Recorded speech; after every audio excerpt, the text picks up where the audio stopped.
Hi, I'm Rodi Srivastava, I'm Anuradha Nagraj. and this is The Migration Story. We need to stop just seeing if basic labor standards are met. We need to be working towards decent work and business model indicators that are relevant. If you have horrendous cost cutting or pricing issues, this will most certainly have a knock on effect on workers and how much they get paid. The clothes that I'm wearing, the phone that I'm holding, the lipstick or makeup that I'm wearing all have hallmarks of people who've been exploited. It's a reality that we live in. You're carrying the tears, the toil of all of these people with you every day in everything that you do every day.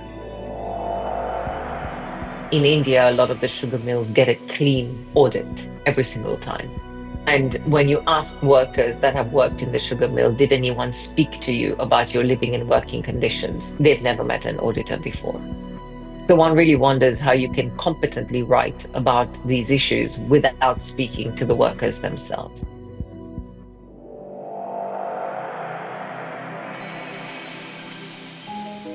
Dear Kumari, I of course do not know if Kumari was really your name. It became a custom in the Gulf to change the name of the servant upon arrival. The mama says to you, your name is Mariam, Fatima, Kumari or Chandra, even before she gives you your cotton apron, the same apron that the previous Kumari used before she ran away and became free, crowded in a single room with 10 others, watching their pictures on the walls fading under the air conditioners. An excerpt from the poem Kumari by Mona Kareem.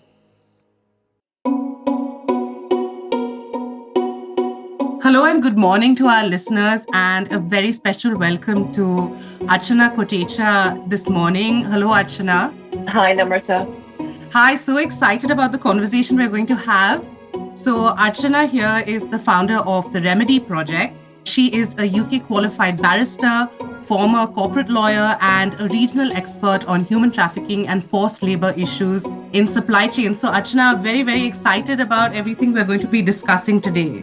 Me too, Namrata, and a very warm welcome to the listeners of Migration Story. Thank you, Archana. So perhaps we could start off with just a little introduction. I'm a human rights lawyer. My name is Archana, and I'm originally from Mauritius, but of Indian origin. I started working on refugee cases, and through those cases, got into human trafficking work, forced labor work, and decided to specialize in that area. That was a very, very long time ago, almost 18 years ago. And about 5 years ago, I set up the Remedy Project. The Remedy Project is a social enterprise. We are a team of lawyers and experts who work with businesses, usually very large global businesses, on looking at human rights issues that arise in their supply chains. So we do a lot of handholding with them in looking at issues of discrimination, for example, sexual harassment, gender-based violence, issues around wages, overtime work, etc. And we help them to design systems and processes that help them to avoid a recurrence of these issues. But at the same time, we help them to address the issues that have already occurred. My work takes me all over. So I started in Southeast Asia, and then the work very quickly spread out to Africa, to Latin America. I now do a lot of work in India as well. We work across many sectors. So we do work across the apparel and ready-made garment sector. We do work in agribusiness, in palm oil, in seafood, but also in electronics as well. So it's been a fascinating journey of learning a lot about myself and also learning about the role that I have to play in this bigger movement of recognizing that each one of us is a human being with human rights. And these rights have to be respected, whether you're in the workplace or whether you're at home. Thank you so much for that, Archana. I wanted to ask now, going to your organization, some of your work in a little bit more detail. So you've called yourself the Remedy Project. I think it would be great first to unpack this term remedy. Why do migrant workers fall off the radar often when it comes to access to remedy? Remedy happens when there is a harm that has occurred. what do I mean by a harm? It means a violation of human rights. So you go into a workplace, you are forced to work excessive overtime above and beyond what is mandated by local law. You are then not paid for that overtime. You have your wages deducted for reasons you don't fully understand why. You are discriminated against because you're a woman, you're paid less than your male peer at work, etc., etc. Those all are human rights violations. And when a business comes to the knowledge that there have been these harms that have taken place because of an action or an omission of the business, it needs to put in place corrective action. And the corrective action, the process through which the corrective action happens, is often initiated by the worker filing a grievance. In order to file a grievance, you need to have a comprehensive system. And that's the procedural part of remedy. Can I file a grievance? Is there a worker welfare committee I can go to speak to? And in some sectors, in the informal sector, for example, for workers in the sugarcane fields, they don't even have that. So they don't even have the possibility of formulating a grievance. And so it really varies from sector to sector. Now, once you've filed a grievance, there are two elements that should happen under the remediation process. One is you should be offered a correction for the harm that has occurred. So if your wages were deducted unfairly, the wages should be replaced and given to you in what you should have received. And there needs to be a correction in the system to make sure that this doesn't happen again to you or to someone else. So it has a forward-looking aspect, which is the prevention piece, so that it doesn't happen again. And it has a backward-looking aspect, which is we need to correct the harm that has occurred, so that you're putting the individual in a place as if the harm has not occurred. That explains a lot, Archana. And I was wondering if you could tell us a little bit about, in some of your work, why you feel like low-wage migrants and people who fall in the ambit of the informal sector tend to be the ones who also struggle to even have access to remedy. If there's essentially no grievance mechanism or like some type of complaint box, like not necessarily physically, but some type of pathway through which you can put something forward, how do you ever see the process through? And is that part of it, or what exactly is going on when we see like why migrant workers don't have access to remedy? If you look at sectors like, mica, for example, in Jharkhand or parts of Bihar where it's illegal to mine mica,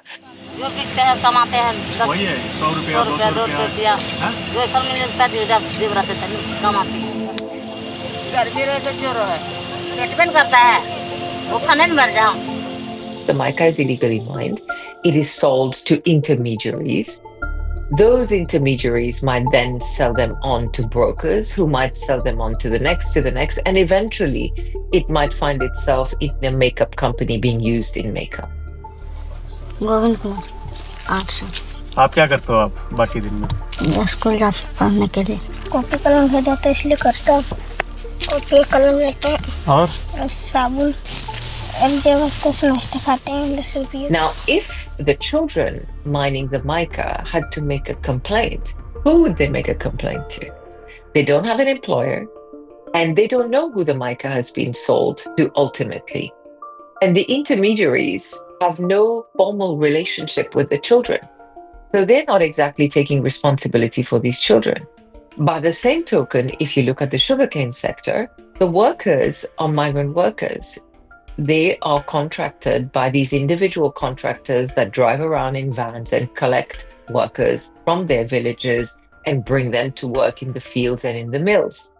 None of the mills or the farmers have express employer-employee relationship with these workers. And traditionally, you would expect a grievance mechanism to come from an employer or from a brand that is purchasing from the employer. But in the case of mica and in the case of sugarcane here, there is no clarity on who those parties are. Because those parties will tell you very clearly, we don't know where our mica or our sugar comes from exactly. So we can't make our grievance mechanisms available to those individuals. So there you have these large bellies of workers in the informal sector who perhaps find themselves in the most exploitative situations, but they have no access to any grievance mechanisms. And that honestly is, these individuals remain unseen in data sets. They remain unaccounted for. Their stories are often not heard, not seen. And actually, they remain the most vulnerable in supply chains because there is no way for them to voice their concerns and to have these addressed. Thank you so much, Archana. I think that you've hit upon a very key point, which is the complexity of our supply chains in so many industries. Now, the case that you have done on sugar in India, I noticed that India is one of the world's largest producers of sugar next to Brazil. So it's obviously a very big deal. And it would be great to hear more from you. And I think sugar kind of sits in the, top of mind for so many, especially even tier one and tier two city Indians, because I mean, everyone consumes it, and whether in their chai or, eating sugarcane from a street vendor when it's in season. So perhaps you could talk a little bit about this and then link it back also to the larger industry, because that would be very interesting to understand. My interest in sugar in Maharashtra started with a Wall Street Journal expose that I read. And I have to say, there, after 18 years of doing this work, you develop a degree of objectivity and a bit of a thick skin, in terms of what you hear, what you see, and what you have to deal with. But this one really left a hole in my soul. And I say that because I'm a woman in my 40s and I read, how so many women who work on sugarcane fields have hysterectomies at a very young age so that they don't menstruate and they can continue to work and earn in the cane fields. How healthcare was so precarious to them. And it just felt like it warranted a much closer look because I don't know a single household where sugar is not consumed in the world in some shape or form. And it was staggering that, being one of the largest producers of sugar in the world, that this issue is so glaring and, just contrary to every sense of human dignity one has. So let me perhaps start by giving a little bit of scale and context. So Maharashtra has close to 1.49 million hectares of sugarcane under plantation. There are close to 1.5 million seasonal migrant workers annually, mainly from drought-prone areas in Bid and Marathwada. There are about 200,000 children who accompany their parents every season, and these children also experience very high rates of school dropouts and child marriage. Women in particular do over 60% of the cultivation work. In terms of the worker profiles, we are talking about Dalit or Advasi seasonal migrants, and they spend 4 to 6 months of the year in the cane fields. They work in pairs, so in joris, often husband and wife, and they are paid per ton that they cut. So no contracts, no minimum wage, social security, and they're indebted because they are paid for the season ahead of the season starting by a contractor.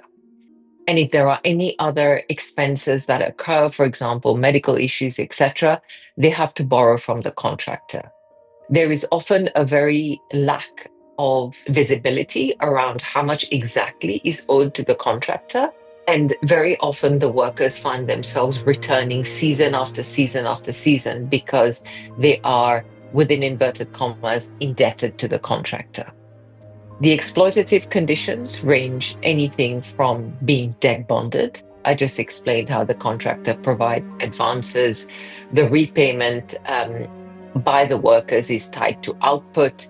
It's not always very clear how much the workers have harvested. Did they, repay or work their salaries worth? There are also very opaque terms that trap workers across seasons. In terms of hours, they work 14 to 16 hours a day. There are no rest days. There is no sick leave or maternity benefits. They have very inadequate and unsafe living conditions. So they live in makeshift shelters where there is no running water, no sanitation or medical care. There is a lot of gender-based exploitation, so coerced hysterectomies, unsafe pregnancies. The men control the wages of their wives, and there is a lot of alcoholism and sexual harassment risks as well. Now, The pricing for sugar is set in India by the government. This pricing is not always mindful of the rising cost of perhaps labor, inflation, various other externalities. The mills may have higher costs as well. But the fact that the sugar price is capped means that there has to be cost cutting by the mills, and that cost is passed to the workers. And because of the way the tiering system works, you have contractors, you have farmers, you have mills. There is a sense of diffused responsibility in terms of, well, who is accountable for these workers? Who's going to provide a grievance mechanism? Who's going to provide them with some of the stability and support that one would expect to have in a workplace or in a work environment, which is provided by an employer? And added to that, there are also the socioeconomic vulnerabilities. You have landlessness for these people, you have the caste discrimination. And very often people are leaving their homes because they're in agrarian distress. There's no alternative livelihoods. And there is no shortage of labor laws in India. There are laws that protect migrants who are moving interstate as well. However, these laws are often very poorly implemented. And informal hiring continually keeps workers in the informal sector, so to speak, and outside of the margins of protection of the law. These women produce garments for some of the world's biggest brands. We are made to work continuously, often through the night, sleeping at 3 a.m., then waking up by 5 for another full day of work. We also talk to female staff at another Indian supplier, which produces home furnishings for big British brands such as Tesco, Marks & Spencer and Sainsbury's.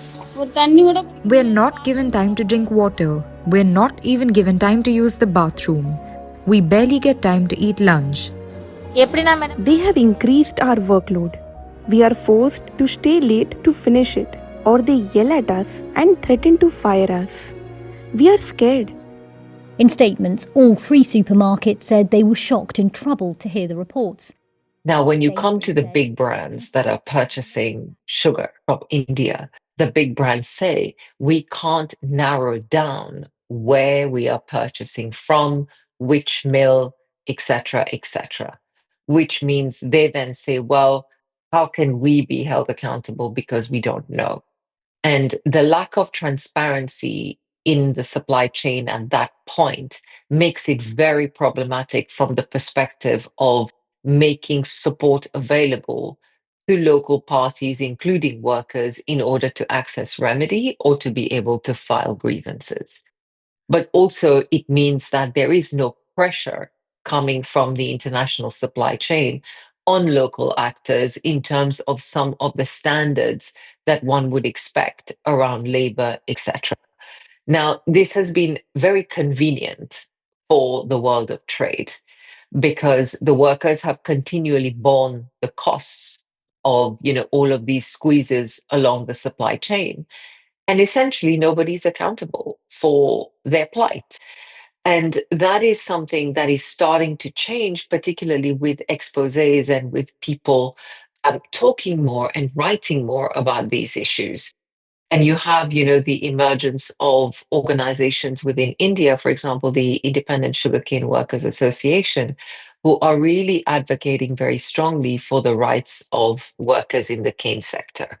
But, we are still light years behind. And actually, there is a lot more that big industry, brands, and purchasers can be doing.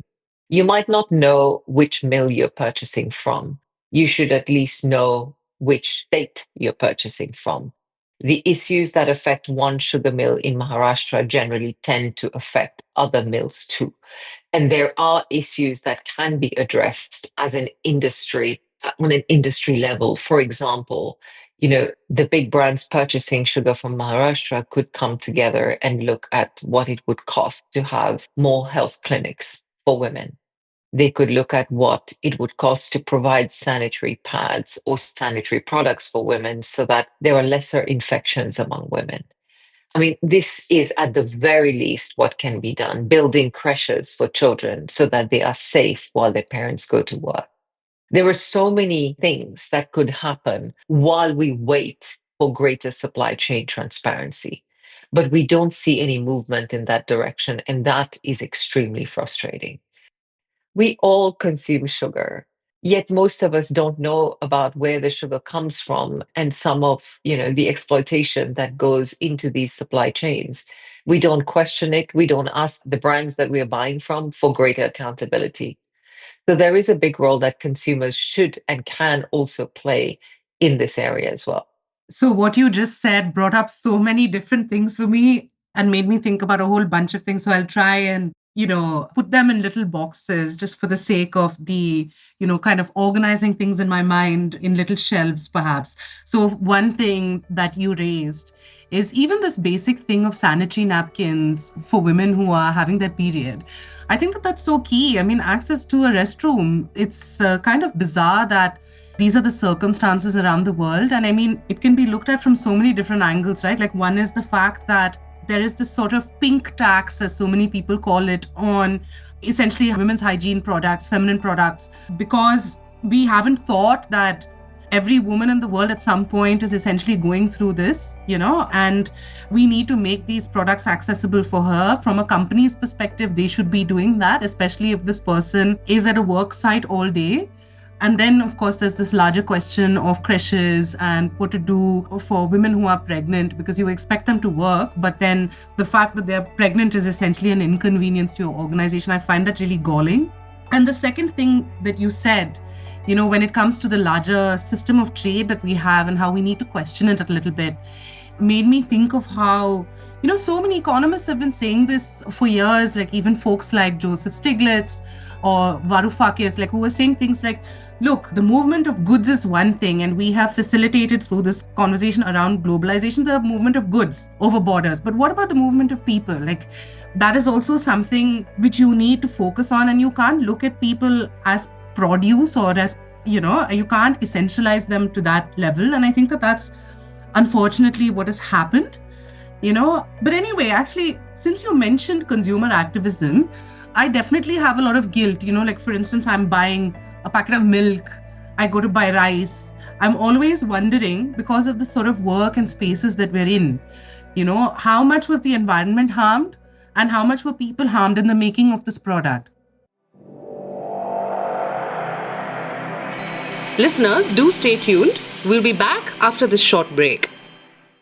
A bottle of water or a packet of chips may be a small deal for you and me, but for the planet, it has become a deadly problem. So much so that a study has gone on to say that plastic pollution has crossed planetary boundaries, the safe space for humanity. The irony is, this small bottle made of PET plastic also brings an income for the waste pickers, the crucial actors who do the ground job of keeping our cities clean. Hi, I'm Ravleen Kaur. I'm here in Geneva, Switzerland, where 3,700 delegates from 184 countries have come together to deal with the menace of plastic pollution. Watch the video story only on themigrationstory.com. So I remember I listened to a TED talk of yours, Archana, from, I think, probably quite a few years ago. And you mentioned even things like lipstick. So how do you reconcile with this larger thing? What should consumers be thinking? Perhaps can you talk a little bit about what different stakeholders can do to address these types of systemic issues in their own ways? One of the hardest things about doing what I do, I don't say doing this job because this is not a job for me. This is, a life calling and it's a vocation. But it's standing in front of an audience and telling them about all these things that, they should be thinking about and they should be potentially doing and activating against, whilst I'm very mindful of the fact that the clothes that I'm wearing, the phone that I'm holding, the lipstick or makeup that I'm wearing all have hallmarks of people who've been exploited. It's a reality that we live in. And I originally thought of it as you're carrying the tears, the toil of all of these people with you every day in everything that you do every day. So it is very hard to reconcile. And, I also don't want to take away the fact that these are true economic actors as well. They're raising families, they're raising communities, they're educating their children, etc., on these incomes as well. And that's a very, very important fact, and one that, we must always remember and keep at heart. So I guess I made my peace with it by, in a sense, this is what I do every day. And this use every ounce of passion and dedication, but also skills and expertise to work in this area with people who can move the needle. And those people would be, governments and policymakers looking at where laws are inefficient and why, where there are gaps with corruption, where there are penalties that need to be introduced. At the moment, I've been quite involved with the European legislation around human rights due diligence, which will have a ripple effect globally, particularly in producing countries, where there are standards being required around understanding what the risk of business activity is to human beings and to the environment.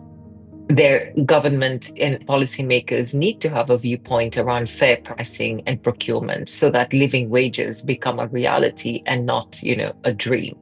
Expanding social protection benefits and really ensuring that those who are operating at the margins, especially in the informal sector, have access to protection and remedy. And ensuring that if you're hiring migrant workers, foreign migrant workers, under these recruitment schemes, that these recruitment schemes are not inherently discriminatory, so that they're even, they're already being discriminated against even before they've arrived in the country where they're supposed to work. From a private sector perspective, what can mills, brands, buyers do? You've got to shift from compliance and ticking the box with your audits to prevention. Look at the root causes of issues and start to align interventions with prevention rather than reacting after a disaster has occurred. You don't need a Rana Plaza disaster every time in order to put in place the right systems to prevent issues from happening. Improving traceability in supply chains. The workers who are working in those cane fields need to have access to grievance systems. They need to have access to basic labor standards. Investing in health, in education, fair employment, housing, sanitation, particularly where these populations are mobile and moving from their homes to come and work in the cane fields. Ensuring fair pricing as well is so important so that workers don't bear the cost cutting that happens in supply chains. And, another point is that it's very important for the private sector to hear workers and to make them seen and heard in decision making of businesses. So, for example, having the worker welfare committees participate in grievance processes, etc. For broader value chain actors, recognizing that there are shared risks across supply chains is important. Supporting sector-wide or industry-wide improvements. So you have industry bodies, industry associations, etc. In sugar, you would have someone like Bon Sucre, and ensuring that there are improvements at an industry level so no one is left behind. And we've got to measure beyond compliance. We need to stop just seeing if basic labor standards are met. We need to be working towards decent work and business model indicators that are relevant. If you have horrendous cost cutting or pricing issues, this will most certainly have a knock-on effect on workers and how much they get paid. So those are all linked and need to be thought through. And I think overall, there has to be much greater accountability. For every action, there has to be a reaction. As you sow, so you shall reap. And that principle has to apply to businesses too. If you want to keep purchasing sugar from Maharashtra, then you got to wear some of the responsibility that comes with that. Doing an audit that tells you your particular sugar mill is clean is not good enough, because we all know that audits have limitation. And buyers have to be very mindful of where they're doing business and of the conditions that they are buying into, essentially. Certifiers who are certifying work sites need to really engage with workers and be able to translate the worker realities and local contexts. And, workers really need to be treated as stakeholders in governance and policy. So frankly, whether you look at a brand, whether you look at government, whether you look at workers, there is so much that all of these actors can be doing, and consumers should demand more and ask for more, because there needs to be greater transparency and there needs to be a lot more accountability. And some of that can start with consumers asking for better and for more. I agree with you, Archana, on a whole bunch of fronts. I think one thing that we really need to think about is how to hold, what does accountability mean, essentially, right? And you raising the issue of Rana Plaza, it was in 2013, and it feels like we're, in a lot of ways, there has been movement around the world, but there still clearly hasn't been enough in terms of how industry has or hasn't improved with respect to workplace practices. And if I remember correctly, it was just a few months before the Rana Plaza disaster occurred, they did go through an audit. So that raised so many questions about audits. So I think it would be interesting for our listeners to understand two things. So kind of one, perhaps we can look at a kind of micro level issue. So when an organization comes to you and asks you, Archana and the Remedy Project, could you please audit us? What does that audit entail? What kind of questions do you ask? And second, if you could talk a little bit about different types of ILO standards and why should we be asking more? So as a lawyer, it would be interesting to understand, are these labor standards enforceable? Like, so what happens? Our country is legally bound by these standards? So two questions for you, please. Yeah, sure. So firstly, I'm not an auditor, and I'm a human rights lawyer, and I'll explain a little bit what we do when we go into a business. But labor audits are essentially conducted by qualified auditors. So these are individuals who are trained to go into work sites, factories, plantations, seafood processing plants, etc., and to go and give a snapshot of what is happening on that given day at that given time. And they have a checklist of things that they are generally looking for. So what would happen is an external auditor would be commissioned by the business and they'll visit the workplace. They'll ask to see documents. So for example, worker contracts, wage slips, attendance records, etc. They look at the physical site, so the safety equipment, working conditions. They'll interview workers to ask about pay, treatment, their rights, and then they'll write a report about it. And that report is submitted to the company that paid for the audit. And very often the company then uses that to show to a brand that, hey, look, I've been audited, I'm clean, there's no problems in this workplace. There are a number of limitations with this approach.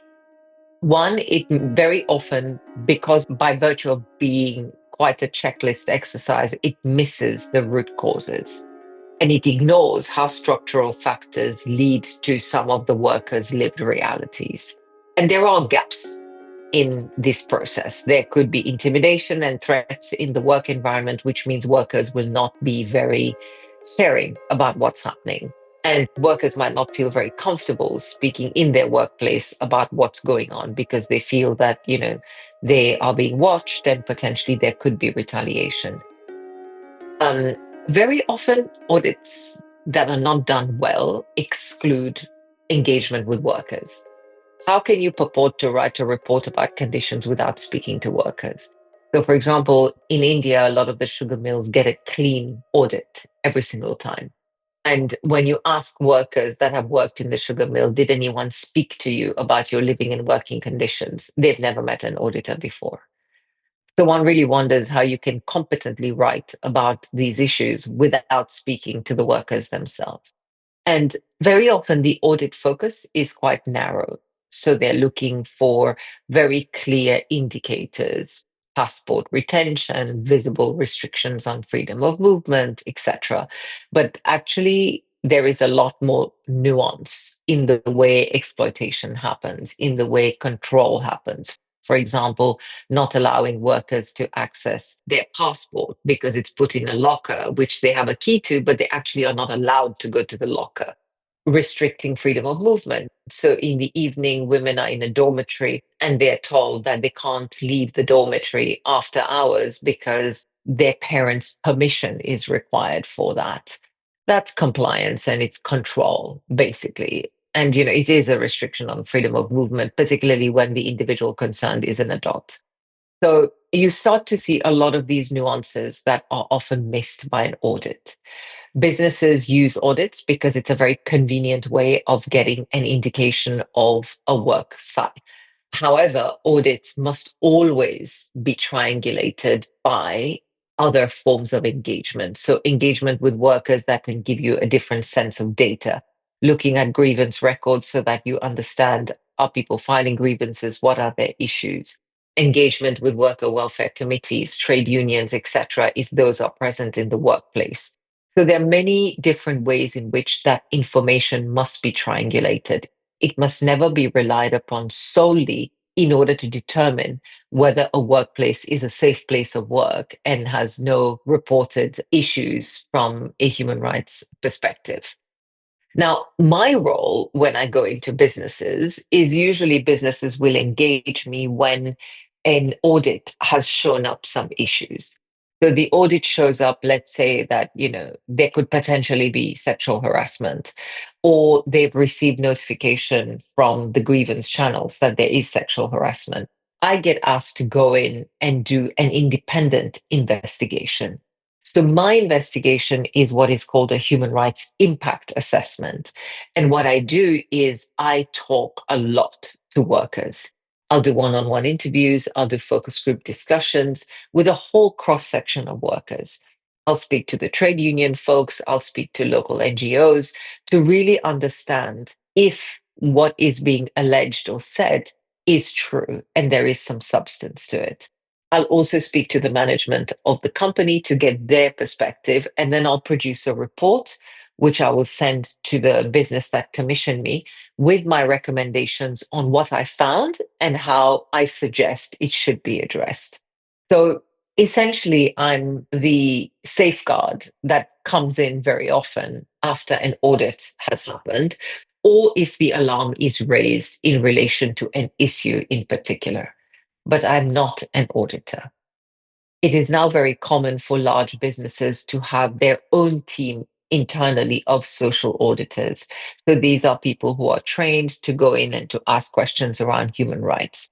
But very often that team's work will also fall through the cracks or not be, up to standard. And therefore, external people like myself will be called in to do the safeguarding checks and balances and provide recommendations on how that can be improved.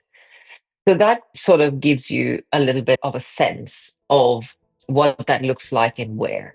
Now, you asked me a question about ILO standards. There are a lot of ILO standards around, the definition of forced labor, the treatment of migrant workers, and many of these are in the forms of conventions. These conventions have in turn been adopted, endorsed, and ratified by countries.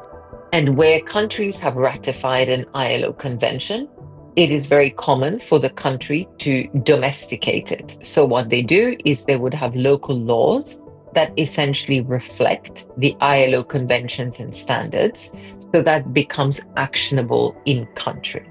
So that's how that would generally emerge. So, for example, if you look at the ILO Convention on Forced Labor, it has a definition of forced labor. The countries that have ratified it have adopted a definition of forced labor. Not all of them align entirely with the ILO definition, but essentially most of them do. You have the other issues. For example, the ILO will issue guidance around the indicators of forced labor. So this would be things like abuse of vulnerabilities, restriction on freedom of movement, port retention, debt bondage, etc. And there is guidance provided by the ILO for that. That's a softer form of guidance, and that's something that states look to get inspiration in terms of how the judiciary should interpret it, how it should work, and rather than being cast in stone and written into law. And it's not dissimilar to the UN Guiding Principles on Business and Human Rights, which sets out how business should think about respecting and protecting human rights and also states. And what's happening now is with the new wave of regulations coming in at European level and, in countries like Australia, Canada, and various others, you really start to see that the UN Guiding Principles on Business and Human Rights is being given the effect of hard law so that it's actionable by people in the country where they are or in the country where they've experienced exploitation. So I hope that explains it a little bit for you. I think that you gave us a very good summary of all of the key things that are going on, including the discussion surrounding things like human rights due diligence efforts now in much of the EU, for instance. And I think it's a great thing that those issues are being raised a little bit more, and at least they're getting a little bit more traction in so many parts of the world. I think we'll zoom out now, and I was going to ask you if you have any, on a much lighter note, like favorite books, movies, or something that comes to mind in terms of even what, like, which perhaps depicted something you saw during the course of your work with some accuracy or raised some emotions for you when you watched it or read it. I think for me, I find a lot of, a lot of connection with female authors. And in particular, I really like Glennon Doyle. She wrote a fantastic book. The name is escaping me right now. Untainted, that's what it is. And it's about this idea that, women, girls from a very young age, we are groomed into beliefs, values for what makes someone a good girl. And we spend most of our lives sort of, looking outwards and trying to find ways in which we can live up to what everybody else wants us to live up to. And we very often forget who we are, what we are, where we come from, and who we want to be in that quest. And I really enjoy reading that because, there's so many touch points with the work that I do, but also with my personal journey as an advocate in this space. So I look for those connections very often, and I find myself reading a lot of poetry. I do love Maya Angelou as well. And sometimes it's, Paulo Coelho, The Alchemist. And I just love of what that book stands for, that each of us has our personal legend. And each of us has what it takes in us to make change and to be the change. So that's something that I really hope and wish that each of us find that thing in us that we can use to promote the greater good. Because I really do worry that with the way life is going, with social media, with the focus on the self, that we will forget that we are part of humanity and part of a much larger community where each of us has responsibilities to ourselves, but also to others. I completely agree with you, Archana. I think that so much of doing these things, working on labor, thinking about how the world could be better, I mean, there's actually a lot of hope in those things because we're always talking about how the world is currently flawed in the way it is right now. But that doesn't mean we can't aspire to something so much better than this. And actually, that lies in so many deeper personal principles, right? Like what you were describing actually reminded me of Bell Hooks' book, All About Love, which talks about, exactly. It talks about love both in your personal life, in your public life, probably even your professional life, like how these principles apply to what any of us do. And it reminded me of a second book also by this author, I hope I'm pronouncing her name properly, Waiatu Moore, called She Would Be King, and it's based in Liberia. And it's talking about the birth of Liberia through the lens of magical realism. And she essentially talks about a protagonist who grew up on a plantation. And essentially they get so invisibilized that they become a ghost. I find this also, it's so tragic, but also so interesting the way like this literary device is sometimes used essentially to talk about people's like deep experiences of pain, grief, sorrow in their workplaces. But Archana, thank you so much. This has been such an illuminating conversation, so fascinating. And I hope a bunch of people listening to us will also take inspiration from what you do. It's my pleasure, Namrata, and thank you for having me and giving me the space to speak about these issues so close to my heart. I'd just like people, if you will, pick something in your household, in your range of vision, and think a little bit more about it. And think about where it might come from and who might be making it or harvesting it, and do a bit of reading and start to get educated and aware so that you can also be engaged in the good fight. I think that's a lovely and thoughtful note on which to end, especially since it's almost lunchtime here today. So I mean, as we're cooking, as all of us cook our lunches, and we think of, I don't know, you with your work on sugar, what sugar are we using in our food or our tea or coffee? And I think that's a great note on which to end. Thank you so much, Archana. Thank you. Take care. Please try to remember that what they believe, as well as what they do and cause you to endure, does not testify to your inferiority, but to their inhumanity. An excerpt from The Fire Next Time by James Baldwin.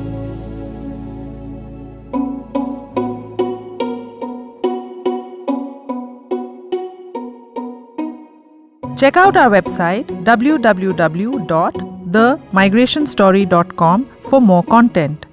You can subscribe to our podcast on YouTube and Spotify. The audio editing and sound design is by Akshay Ramuhalli. Stay tuned for more stories on migration.